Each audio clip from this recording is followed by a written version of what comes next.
So the next is unconditional love and acceptance.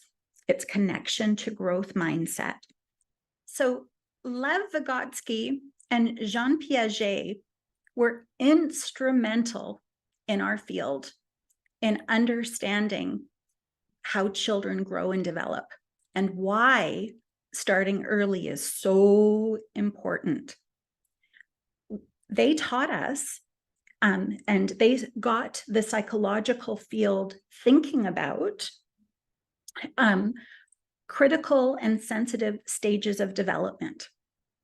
So, for example, the first 24 months of life is a critical stage in attachment, in being able to attach to a primary caregiver.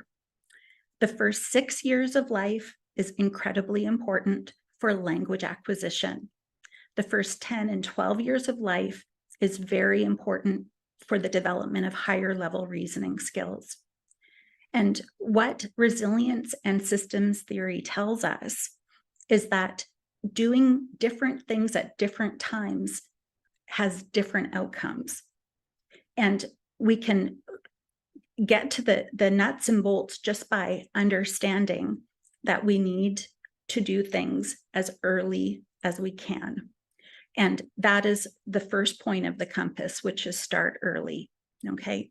There's different ways of considering starting early. So starting early can also be, not putting off a difficult conversation that you need to have, right? Making sure you nip it in the bud, making sure that different programs or classroom expectations are established right off at the beginning, right? There's lots of different ways to consider how start early would be important. And I have both in Russian and in French, the original publication from Vygotsky and Piaget, where they shared with the community their groundbreaking ideas. Now, after Jean Piaget were what was called neo-Piagetins. And one of the most famous neo-Piagetins was Robbie Case. And he was a professor at OISE when I was there, at the University of Toronto at OISE when I was there. OISE stands for the Ontario Institute for Studies in Education, and it's the graduate school. So when you think of like the Gustafson School of Business at UVic, Gustafson is the name of the faculty. At the University of Toronto, the Graduate School of Education is named OISE. Robbie Case was from Stanford and he worked at OISE, and he really helped us to understand the importance of making links and connections between concepts for children. When a child is taught something new and it's connected to something that they've already been taught, like this is similar to or opposite from or just like, okay, what that does is it expands their working memory. Jean Piaget taught us that we have, on average, about 7 kind of spaces, 7 kind of holding cells of working memory. Some children have less. Children with learning disabilities or intellectual disabilities, fetal alcohol syndrome, would have less, and some have more. Robbie Case taught us that by making links and connections, that 7 spaces could become 14, could become 21. So the incredible importance of scaffolding instruction. Lev Vygotsky taught us about zones of proximal development. So the zone of proximal development means what the child can do with a little bit of help, okay? So if we are trying to do an intervention or a lesson with a child that they completely have already mastered, that's going to be way below the zone of proximal development. And the child will be bored. It won't be engaging. It won't be meaningful to them.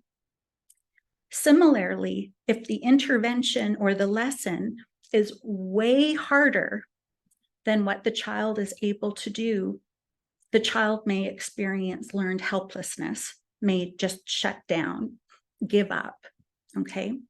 So the zone of proximal development is that sweet spot, and we can tell that a child is there because they can do it with a little bit of help. So with a little bit of guidance, they're able to do it. And that's how we know we've got the right spot. So Lev Vygotsky and Jean Piaget were the ones that taught us about the importance of early intervention. And that is the first point of the compass. So some applications, don't wait for an assessment to begin remediation. Like kids can sit on wait lists for assessments for a long time, right?